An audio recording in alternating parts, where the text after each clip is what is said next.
Мээ адамдагы эң сырдуу органдардын бири болуп саналат. Адамзатын байыркы замандан бери мээнин иштеси кызыктырып келген. Гиппократ тарабынан биздин заманга чейин 400-жылы биринчи жолу интеллекттин өнүгүүсүндө мээ маанилүү ролду ойной тургандыгы аныкталган. Бүгүн биз Дүйнө кызыктар түрмөгүндө мээ жөнүндө көптөгөн кызыктуу маалыматтарды даярдаганбыз. Анда эмесе бизден алыстабаңыздар. Мээ ооруну сезбейт. Нейрохирургияда мээге наркозсуз операциялар жасалып келет. Анткени мээде ооруну сездирген рецептор жок. Ошондуктан операцияны наркозсуз жасаса болот. Бирок алар мээнин кабыкчаларында жана кан тамырларында бар. Ал эми башыңыз ооруп жатканда мээ эмес, аны курчап турган кыртыштар ооруйт. Биз уктап жатканда мээ активдүү иштейт. Уктап жаткан учурда биз мээни иштебейт деп ойлойбуз, бирок тескерисинче ал активдүү иштей баштайт. Мээ күндүзү альфа жана бета толкундарын чыгарат. Ал эми түнгүсүн тета толкуну иштей баштайт. Тета толкунун амплитудасы башкалардыкына караганда күчтүүрөөк.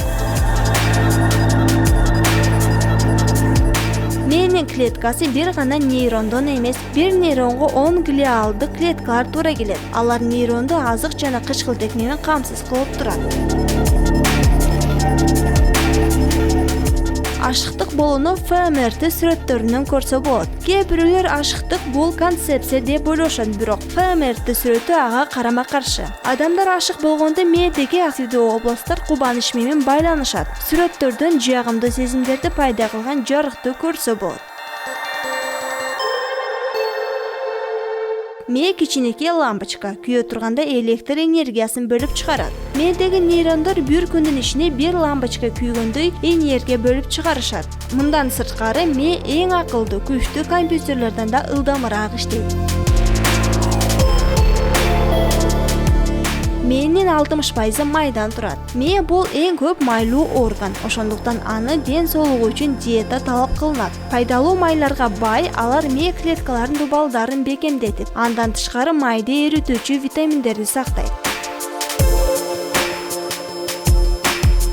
Нерв клеткаларына жашоо үчүн кычкылтек жана глюкоза керек. Бул эки зат адамдын мээсинин жашоосу жана иштөөсү үчүн керек. 3-5 мүнөттүн ичинде мээ жетиштүү кычкылтек же глюкоза ала албаса, анда калыбына келгис зыян тартат. Кызыктуусу, адам өлүмү заматта болбойт экен. Адамдын башын алып койсо да, мээ анын клеткаларындагы кычкылтек менен глюкоза түгөнбөйүнчө бир канча мүнөт өлбөйт экен.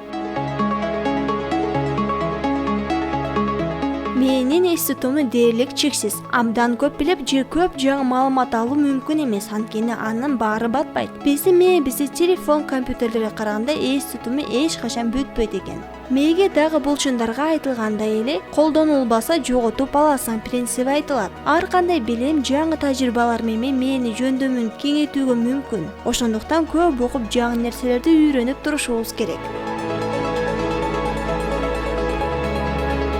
Кыска мүнөттөгү эс тутум 20-30 секундага гана жетет. Кичине бир нерсеге алаксып кетсек эле, айтайын дегенибизди унутуп коебуз. Бул мээбиздин аз эле маалыматты сактоого шартталгандыгына байланыштуу. Сандар эс тутумубузда 7-3 секунд, ал эми тамгалар 9-3 секунд гана сакталат экен. Ушул менен биздин Дүйнө кызыктар түрмөгү соңуна чыкты. Саламатта калыңыздар.